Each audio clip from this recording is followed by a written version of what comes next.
अज्ञानतिमिरान्धस्य ज्ञानाञ्जनशलाकया चक्षुरुन्मिलितं येन तस्मै श्रीगुरवे नमः। वन्देऽहं श्रीगुरो श्रीयुतपदकमलं श्रीगुरून् वैष्णवांश्च श्रीरूपं साग्रजातं सहगण रघुनाथान्वितं तं सजीवं साद्वैतं सावधूतं परिजनसहितं कृष्णचैतन्यदेवं श्रीराधा कृष्णपादान् सहगण ललिता श्रीविशाखान्वितांश्च तमादिदेवं करुणानिधानं तमालवर्णं सुहितावतारम् अपार संसार समुद्र सेतुं भजामहे भागवत स्वरूपम्।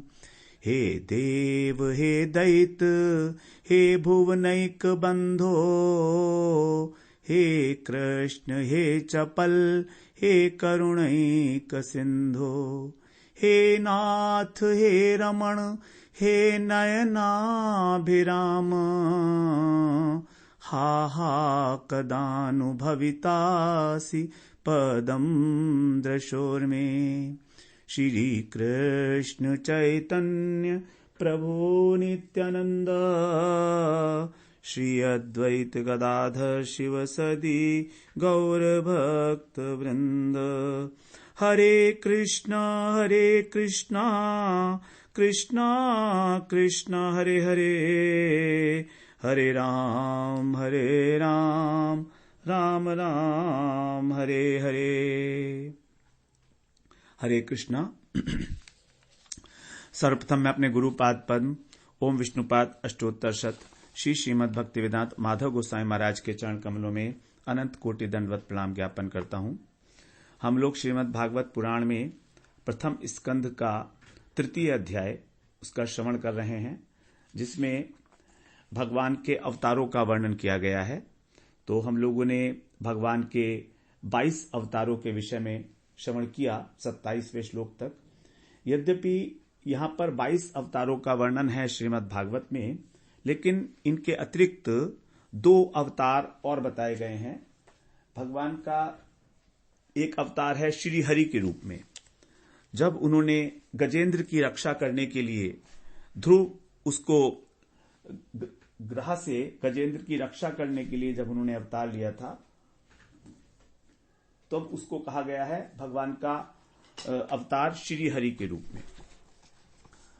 इस प्रकार भगवान ने ग्रह को मारकर और गजेंद्र को बचाया था, उसका वर्णन हम लोग श्रवण करेंगे आगे। वो है भगवान का श्री हरि अवतार। इसके अतिरिक्त एक अवतार और बताया जाता है हंसावतार। इस अवतार में भगवान ने सनकादिक ऋषियों को तत्व का उपदेश दिया था, तो इसके विषय में भी हम लोग 11वें स्कंध में श्रवण करेंगे। तो ये हंसावतार है। तो अगर ऐसे देखते हैं हम लोग 24 अवतार हो जाते हैं, मुख्य अवतार हैं ये। और जैसा हमने 26वें श्लोक में श्रवण किया कि भगवान के तो अनंत अवतार हैं, जैसे जिस प्रकार से एक सरोवर से अलग अलग छोटे छोटे नाले निकलते हैं, उसी प्रकार से भगवान से असंख्य अवतार होते हैं। और सभी अवतार भगवान के जो है अंशावतार हैं या कलावतार हैं। तो हम लोग 27वें श्लोक तक इस प्रकार श्रवण कर रहे थे। अब 28वां श्लोक हमारा बहुत महत्वपूर्ण श्लोक है श्रीमद् भागवत पुराण में, जहां पर स्पष्ट रूप से कृष्ण को स्वयं भगवान के रूप में बताया गया है। श्लोक इस प्रकार से है। एतेषांश कला पुंसः कृष्णस्तु भगवान स्वयं इंद्रारिव्याकुलं लोकं मृण्यन्ति युगे युगे। कह रहे हैं कि एते चांश कला पुंस है। एते माने इशारा करके बता रहे हैं। अभी जो अवतारों का वर्णन किया गया ये सब अवतार एते अंश कला पुंस माने पुरुष। तो जो भगवान हैं उनके ये सभी अवतार कोई तो अंशावतार हैं और कोई कलावतार हैं। भगवान का अंश होता है और अंश का जो अंश है उसको कला कहा जाता है। तो कोई तो भगवान का अंशावतार है इनमें से और कोई कलावतार है। और परंतु कृष्णस्तु भगवान स्वयं, कृष्ण जो है वो तो स्वयं भगवान है, अर्थात अवतारी पुरुष है वो। और इंद्रारी व्याकुलम लोकम, इंद्र के अरी अर्थात इंद्र के जो शत्रु हैं अर्थात दैत्य लोग, तो जब दैत्य हैं इनसे व्याकुलम लोकम, लोग अत्याचार से उनके व्याकुल हो जाते हैं, तब मृडयंती युगे युगे, युग युग में भगवान अनेक रूप धारण करके मृडयंती उनकी रक्षा करते हैं। तो यहां पर यह बताया गया स्पष्ट रूप से कि जितने भी अभी तक अवतार बताए गए हैं वे सभी जो हैं कृष्ण के अंश हैं अथवा कला के अवतार हैं।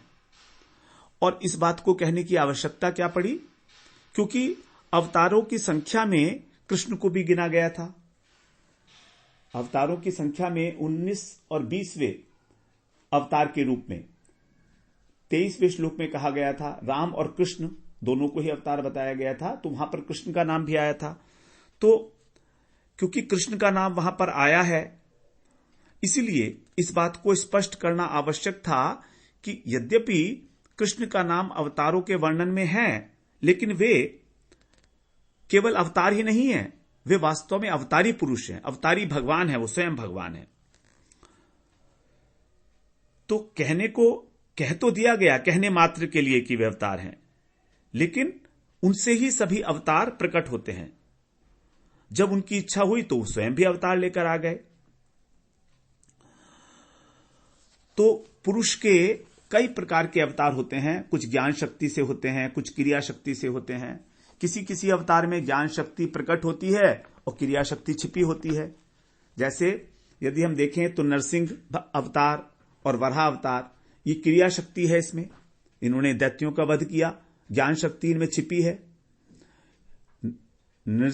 वराह अवतार के रूप में भगवान ने हिरण्याक्ष को मारा और अपने धाम में चले गए, कोई उपदेश तो दिया नहीं। उसी प्रकार नरसिंह भगवान ने प्रहलाद की रक्षा की, हिरण्यकशिपु को मारा और अपने धाम में चले गए। तो यहां पर ज्ञान शक्ति प्रकट नहीं है। और ज्ञानावतार के रूप में व्यास जी है, तो उन्होंने केवल ज्ञान जो है वो दिया, वेद के रूप में और पुराणों के रूप में, शास्त्रों के रूप में। व्यास जी ने इतना लिखा है कि यदि कोई 100 साल तक भी पढ़ता रहे लगातार तो पढ़ नहीं सकता है। इसलिए व्यास जी को ज्ञानावतार माना गया है, उनमें क्रिया शक्ति जो है अप्रकट है। कपिल देव जी ने भी इसी प्रकार से माता देवहूति को ज्ञानोपदेश दिया, क्रिया अप्रकट है वहां पर भी। तो चाहे ज्ञान अवतार हो चाहे क्रिया शक्ति का अवतार हो, अवतार ही हैं। लेकिन जिसमें क्रिया शक्ति, ज्ञान शक्ति पूरी की पूरी हो और प्रत्यक्ष हो, वे हैं स्वयं अवतार, स्वयं अवतारी। तो गीता के 18 अध्यायों के अंदर भगवान ने जो है ज्ञान शक्ति, कृष्ण ने जब अर्जुन को उपदेश दिया तो वहां पर ज्ञान शक्ति भगवान की प्रत्यक्ष है। और क्रिया शक्ति तो कृष्ण की हम देखते ही हैं, 6 दिन के थे तभी पूतना का उद्धार किया। और अंत तक जो है अनेक अनेक असुरों को, दैत्यों को भगवान मारते ही रहे हैं। 7 वर्ष में 7 कोस लंबा गोवर्धन 7 दिन तक उठाया उन्होंने, रात दिन। 3 महीने में शक्टासुर का वध किया, 1 वर्ष में तृणावर्त का वध किया, यमलार्जुन का उद्धार किया, कालिय नाग का उद्धार, दावाग्नि पान, मुख में माता यशोदा को ब्रह्मांड का दिखाना। तो श्री कृष्ण जो है यही साक्षात अवतारी पुरुष हैं और यही वास्तव में भगवान स्वयं भगवान है, इसलिए इनको कहा गया स्वयं भगवान। तो श्री कृष्ण के विषय में यही भागवत जो है यही प्रमाण है कि कृष्ण ही स्वयं भगवान है, अवतारी पुरुष हैं। केवल श्रीमद् भागवत में ही इस प्रकार का वर्णन इसी एक श्लोक में कहा गया है। तो यहां पर अवतार कह तो दिया गया है, लेकिन ये साधारण अवतारी नहीं है, किसी भी प्रकार विशिष्ट हैं, क्योंकि अवतारी पुरुष हैं। इसलिए कहीं कोई कृष्ण को भी साधारण अवतार की भांति ना समझ ले, इसलिए यहां पर विशेष रूप से कहना पड़ा व्यास जी को कि एते चांश कलापुंसः, कि ये सब के सब जितने और हैं जिनका वर्णन किया गया है वो सब भगवान के अंशावतार हैं अथवा भगवान के अंशावतार हैं अथवा भगवान के कलावतार हैं, अर्थात अंश के अंश हैं। तो यहां पर राम, नरसिंह इत्यादि जितने भी हैं वो या तो अंश हैं या कला का मतलब अंश के अंश, और श्री कृष्ण स्वयं भगवान हैं। अब अवतारों की गणना करने के बाद जब अंत में सूत जी ने यह बात कही है तो इसका कोई कारण होगा। तो कारण यही था कि सभी अवतारों के सामान्य लक्षण तो वर्णन कर दिए गए थे। इसी से सूत जी के मन में यह भय हुआ कि कहीं लोग कृष्ण को भी अवतार न समझ लें, इसीलिए उन्होंने एक विशेष लक्षण प्रतिपादित किया यहां पर भगवान का कि ये अवतार शिरोमणि है, स्वयं भगवान है। यदि कोई कहे, जैसे कि अधिकतर मान्यता भी है कि नारायण जो हैं उन्हीं का अवतार राम और कृष्ण के रूप में आए हैं, कृष्ण को भी नारायण का अवतार मानते हैं, चतुर्भुज नारायण का अवतार मानते हैं। तो इस विषय में बड़ा स्पष्ट रूप से श्री चैतन्य चरितामृत में कविराज गोस्वामी स्पष्ट कर रहे हैं। कृष्णदास कविराज गोस्वामी जो हैं वो वहां पर बड़ा स्पष्ट कर रहे हैं व्याकरण की दृष्टि से कि किसी भी वाक्य में दो भाग होते हैं, एक ज्ञात वस्तु और एक अज्ञात वस्तु। अर्थात कुछ शब्द अज्ञात वस्तु को बताते हैं, कुछ शब्द ज्ञात वस्तु को बताते हैं। जैसे उदाहरण के लिए देखिए, यदि कोई कहे कि यह विप्र परम पंडित है, यह विप्र परम पंडित है, तो इसमें यह विप्र है, यह व्यक्ति विप्र है अर्थात ब्राह्मण है, यह बात तो सब जानते हैं, तो यह ज्ञात हो गया। और यह विप्र होकर परम पंडित भी है, यह बात अज्ञात है। तो पहले किसी भी वाक्य में ज्ञात वस्तु को बताया जाता है, उसके बाद फिर अज्ञात वस्तु कही जाती है। अज्ञात वस्तु को पहले कहने का औचित्य नहीं है।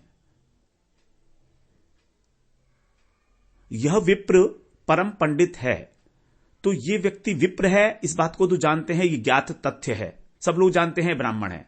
लेकिन ब्राह्मण होकर यह पंडित भी है, यह बात नहीं जानते हैं, तो यह अज्ञात हो गया।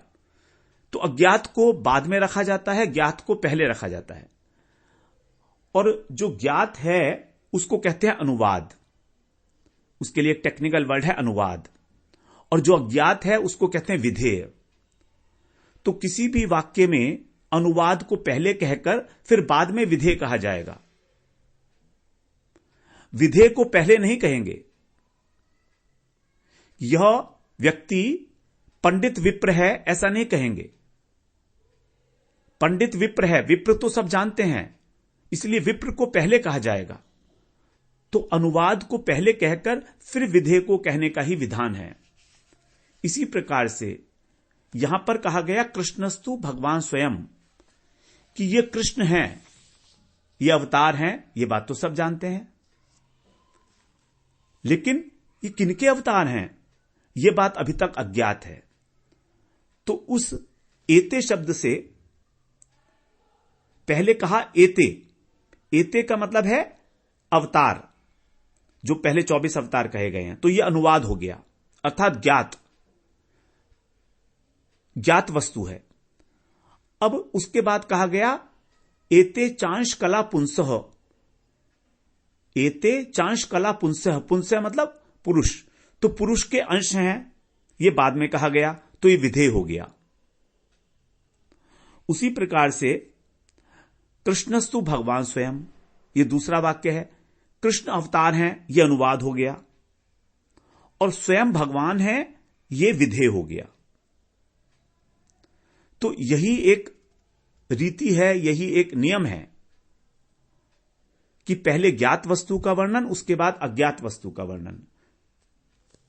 तो इस विचार से यदि हम देखते हैं तो एते चांश कला पुंसः, ये एक वाक्य है कि ये सब के सब जितने कहे गए हैं पुरुष के अंश और कला हैं, अर्थात जितने भी अवतार पहले गए हैं वो तो उसके बारे में ज्ञात हो गया। अब ये कौन है, ये पुरुष के अंश और कला है, अर्थात पुरुष जो है वो अवतारी है। और वो अवतारी पुरुष कौन है, उसको फिर आगे कह रहे हैं कृष्णस्तु भगवान स्वयं। परंतु इन सब के अतिरिक्त अथवा इन सब के अंदर ही, क्योंकि कृष्ण का नाम अवतार के रूप में भी लिया गया है, तो कृष्णस्तु भगवान स्वयं, कृष्ण जो है स्वयं भगवान है। कृष्ण अवतार हैं, यह बात तो ज्ञात है, लेकिन किसके अवतार हैं या क्या हैं, यह बात अज्ञात है। तो इसलिए कहा गया स्वयं भगवान है। तो यहां पर कृष्ण को यह नहीं कहा गया कि वो अवतार है, वो कहा गया स्वयं भगवान है। और कृष्ण के अतिरिक्त जितने हैं वो सब कला और अंशावतार हैं पुरुष के। तो इस प्रकार से हमें समझना होगा इस बात को। कुछ लोगों का जो ऐसा कहना है कि नारायण ही कृष्ण के रूप में अवतरित हुए हैं, वो बिल्कुल भ्रम है, मिथ्या है। कृष्ण स्वयं भगवान, कृष्ण ही स्वयं भगवान है। इसके अतिरिक्त इस वाक्य का कोई और अर्थ नहीं हो सकता, कृष्णस्तु भगवान स्वयं का। यदि नारायण अंशी होते और कृष्ण उनके अंश होते तो वाक्य कुछ उलट कुछ विपरीत तरीके से बनाया गया होता, उसका विपरीत अर्थ होता। वहां कहते स्वयं भगवान श्री कृष्ण है,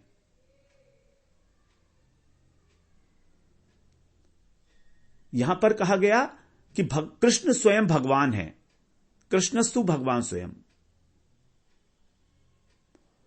तो इस प्रकार से हमें इस पे विचार करना चाहिए कि पहले ज्ञात वस्तु को देकर अज्ञात वस्तु का वर्णन किया जाता है किसी भी वाक्य में। यही एक विधि है, यही एक नियम है। और क्योंकि सूत गोस्वामी जो हैं अपौरुषेय हैं, वो उनके अंदर 4 प्रकार के जो दोष हैं, भ्रम और विप्रलिप्सा, प्रमाद, कर्णापाटव, ये उनके अंदर नहीं है। इसीलिए हमको यह समझना होगा कि कृष्णस्तु भगवान स्वयं, कृष्ण ही स्वयं भगवान है। यदि हम विधेय को पहले करते हैं और अनुवाद को बाद में करते हैं तो एक दोष आ जाता है वाक्य में, उसको बोलते हैं अविमृष्ट विधेयांश दोष। अविमृष्ट का अर्थ होता है बिना विचार किए, बिना विचार किए ही बोल दिया गया। विधेयांश का मतलब है जहां अज्ञात वस्तु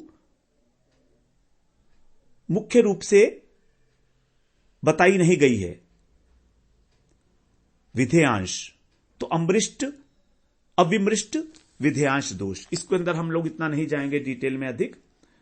तो यही समझें कि जिनकी भगवत्ता से अन्यों की भगवत्ता सिद्ध होती है वही स्वयं भगवान कहलाने योग्य हैं, क्योंकि सभी कृष्ण से ही प्रकट हुए हैं। सर्व कारण कारणम गोविंदम आदि पुरुषम तमहम भजामि। कृष्ण ईश्वर है, परमय कृष्ण है, सच्चिदानंद विग्रह। ईश्वर को ही परमय कृष्ण है, परम पुरुष, परम ईश्वर बताया गया है। और वही सबके कारण है, सभी अवतारों के वो कारण हैं। भगवान कृष्ण ही एकमात्र कारण है। इसलिए इस विशेष रूप से 28वें श्लोक को कहने के लिए ही, यहां पर एते चांश कलापुंसः कहने के लिए ही, स्पष्ट करने के लिए कि कृष्ण ही स्वयं भगवान है, इस प्रकार हम लोगों ने इसकी चर्चा की। और अभी हमारे मन में किसी प्रकार का कोई भ्रम नहीं रहना चाहिए कि कृष्ण स्वयं भगवान नहीं है। तभी हमारा वास्तव में भागवत में प्रवेश होगा। यदि हम कृष्ण को नारायण का अंश मानते रहेंगे, अवतार मानते रहेंगे केवल, जैसे कि नरसिंह अवतार है और अन्य अन्य अवतार हैं, तो हम लोगों का वास्तव भागवत प्रवेश हो ही नहीं सकता। अब हम लोग 29वें श्लोक में को श्रवण करते हैं। जन्म गुह्यम भगवतो ये तत्प्रियतो नरः सायं प्रातर्गण गणन भक्त्या दुख ग्रामात् विमुच्यते। यहां फलश्रुति बता रहे हैं कि भगवान के जो दिव्य जन्म है उनकी कथा अत्यंत गोपनीय, रहस्यमय है, गुह्यम।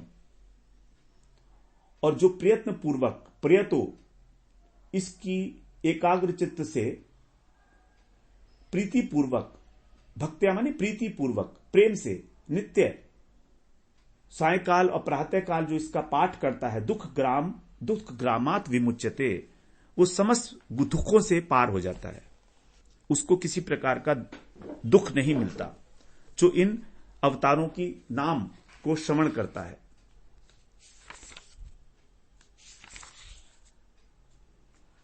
क्योंकि इनकी जो कथा है अत्यंत रहस्यमय है। अब एकाग्रचित्त से जब हम इसको श्रवण करते हैं, प्रयतों का अर्थ है एकाग्रचित्त, सावधानी पूर्वक। सायं प्रातः गृहण भक्त्या दुख ग्रामात विमुच्यते, इस दुख ग्रामात, जो संसार है, दुखों का घर है, दुख का गांव है, उससे ये मुक्त हो जाता है। अब 30वें श्लोक में कह रहे हैं, एतत् रूपम भगवतो ह्यरूपस्य चिदात्मनः माया गुणैर्विरचितम महदादिभिरात्मनि। प्राकृत रूप से रहित भगवान का जो रूप है वो कैसा है? अरूपस्य चिदात्मनः, चिन्मय है। भगवान का स्वरूप कैसा है उसके बारे में बता रहे हैं। प्राकृत स्वरूप रहित चिन्मय भगवान का जो स्थूल रूप है, जगताकार रूप, विराट रूप, ये सब कल्पित है। भगवान का जो स्थूल रूप का वर्णन किया गया है विराट पुरुष के रूप में, ये कल्पित है केवल। भगवान कभी भी गुणों से आबद्ध नहीं होते, प्रकृति के गुणों से। उनका जो स्वरूप है वो अप्राकृत है, चिन्मय है, चिदात्मनः। और जो स्थूल रूप से ये माया गुणै विरचितम, माया के गुणों से रचा हुआ, महदादि भी माने महत्त्व, अहंकार, पंच महाभूत, पंच तन्मात्रा आदि, ये जो भगवान की बहिरंगा शक्ति से उत्पन्न जीव मात्र की देह बनी है, शरीर बना है, ऐसा नहीं है। इस बात को यहां पर बताया गया है। 31वें श्लोक में कह रहे हैं, यथा नभसि मेघौघो रेणुर्वा पार्थिवो नीले एवं दृष्टरी दृष्ट्यत्वम आरोपितम अबुद्धिभिः। ऐसा होते हुए भी ये भगवान की यहां से महिमा का वर्णन किया जा रहा है 30वें श्लोक से। तो कह रहे हैं कि जो अल्प बुद्धि वाले लोग हैं, अबुद्धि भी, मूढ़ व्यक्ति, ये जैसे आकाश मेघ से ढका होता है और वायु के अंदर जो धूल वगैरह होती है, तो कहते हैं कि अब आकाश मलिन हो गया, जबकि वास्तव में आकाश मलिन नहीं हुआ है। मलिनता उस धूल के कारण है। तो उसी प्रकार से जो मूढ़ लोग हैं, जो तर्क करते हैं, विवर्त का मतलब होता है जो एक वस्तु में दूसरे वस्तु का भ्रम करते हैं, जैसे रस्सी के अंदर सर्प का भ्रम। तो जो इस प्रकार के लोग हैं, वे सच्चिदानंद भगवान के अंदर भी अचित शरीर का आरोप करते हैं, जड़ शरीर का आरोप करते हैं। वो कहते हैं कि भगवान का जो रूप है वो भी स्थूल है। तो अविवेकी जो पुरुष हैं वही इस प्रकार का जो है निर्धारण भगवान के शरीर के विषय में करते हैं। जैसे बादल वायु के आश्रय में रहते हैं और जो धुंधलापन है वो धूल में होता है, लेकिन अल्प बुद्धि वाले मनुष्य बादलों का आकाश में और धूसर पने का वायु में आरोप करते हैं। अगर आकाश के ऊपर बादल हैं तो हमको आकाश क्लियर नहीं दिखता है, और उसी प्रकार से जब वायु के अंदर धूल बढ़ी हुई है तो हमको वायु भी बिल्कुल स्वच्छ नहीं दिखती है, उसका अनुभव नहीं होता है। तो इस प्रकार से जो अविवेकी पुरुष हैं वो भगवान के अंदर आरोप करते हैं मलिनता का मतलब जड़ता का। जैसे हमारा शरीर है ऐसे ही भगवान का शरीर है, स्थूल शरीर मानते हैं उनको। इसलिए आगे कह रहे हैं, अतः परम यदव्यक्तम अव्यूढ़ गुणव्रयितम् अदृष्टा श्रुत वस्तुत्वात् सजीवो यत् पुनर्भवः। ये जो प्राकृत जड़ विराट रूप से पृथक अव्यक्त सूक्ष्म रूप है, थोड़ा सा मुश्किल है ये श्लोक सब समझने के लिए कि भगवान का इस विराट रूप से परे एक सूक्ष्म रूप है। विराट पुरुष के रूप में जो उनकी कल्पना की गई है उससे वो स्थूल नहीं है, उसमें कोई आकार इत्यादि इस प्रकार का नहीं है, उसको हम देख नहीं सकते हैं। चिन्मय सूक्ष्म शरीर है भगवान का। तो जब उसका जो है पहले कभी उसे कभी देखा नहीं गया उस शरीर को, ना ही उसके विषय में कभी सुना गया है। जो भगवान का शरीर है विराट रूप से पृथक, वो माया के तीनों गुणों से रहित है, उसे पहले न तो कभी देखा गया और न ही उसके बारे में कभी सुना गया। इस प्रकार वह सूक्ष्म रूप पुनर्जन्म ग्रहण करने योग्य जीव की उपाधि सूक्ष्म शरीर के रूप में कल्पित होती है। इसका अर्थ यह बनता है कि जीव जो है वो सूक्ष्म शरीर को लेकर माया के द्वारा जो रचित है उसको लेकर पुनः पुनः जन्म और मरण को प्राप्त होता है, लेकिन भगवान इस प्रकार के नहीं है। भगवान का शरीर चिन्मय है। यत्रे में सदसद रूपे प्रतिषिद्धे स्वसंविदा अविद्यात्मनि कृते इति तद ब्रह्म दर्शनम। जो बताए गए हैं स्थूल शरीर और सूक्ष्म शरीर, ये अविद्या के कारण आत्मा के ऊपर आरोपित हैं। भगवान की जो एक शक्ति है माया शक्ति प्रकृति, उसी के द्वारा अविद्या की सृष्टि की गई है और अविद्या के कारण ही जीव जो आत्मा है उसके ऊपर जब शरीर मिलते हैं, उसको सूक्ष्म और स्थूल शरीर, तो उसके अंदर वो अभिमान कर लेता है कि मैं स्थूल शरीर हूं या मैं सूक्ष्म शरीर हूं। अब जब वो अविद्या के द्वारा जो उसका ये अभिमान है, जब ये नष्ट हो जाता है भजन करते करते, तब उस जीव का चिदानंदमय ब्रह्म से साक्षात्कार होता है। इति तद ब्रह्म दर्शनम। ब्रह्म का दर्शन तभी होता है जब वो इस प्रकार के आरोप से मुक्त हो जाता है, और आरोप का कारण है अविद्या। 34वें श्लोक में कह रहे हैं, यद्येषु परता देवी माया वै शारदी मतिः संपन्न एवेति विदुर महिम्नि स्वमहीयते।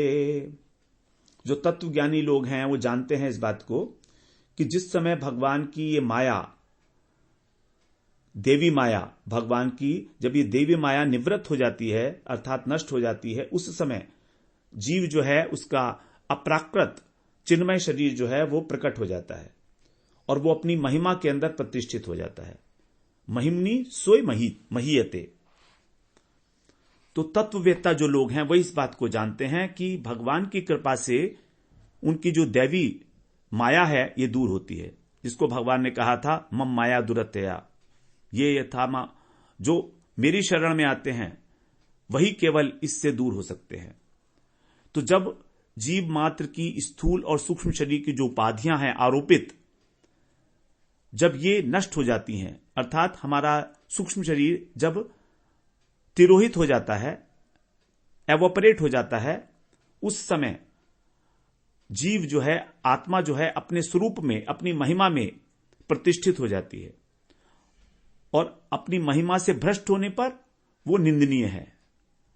तो अभी हमारी जो पोजीशन है वो है माया के अंदर आक्रांत है हम, ये कोई अशोभनीय स्थिति है हमारी।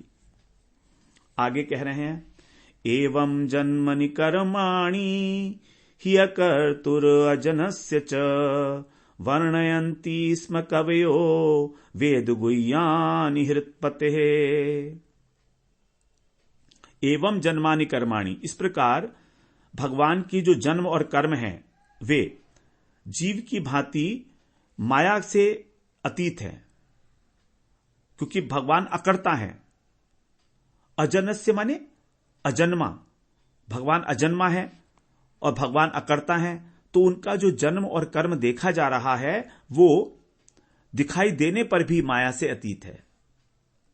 तभी कहा गया जन्म कर्म च मे दिव्यम एवं यो वेत्ति तत्वतः।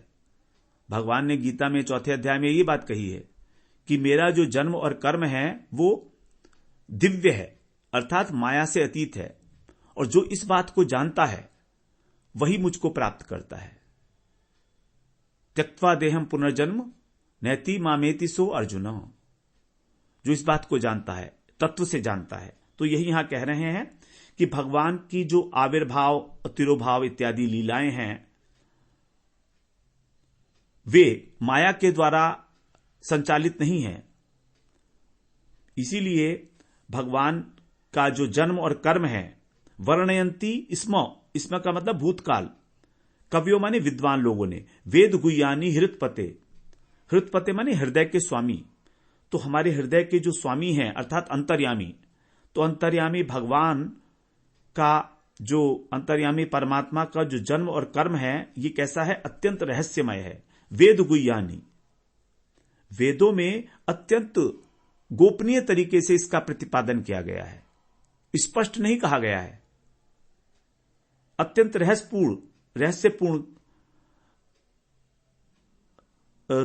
रहस्यपूर्ण तरीके से इसको प्रतिपादित किया गया है वेदों के अंदर।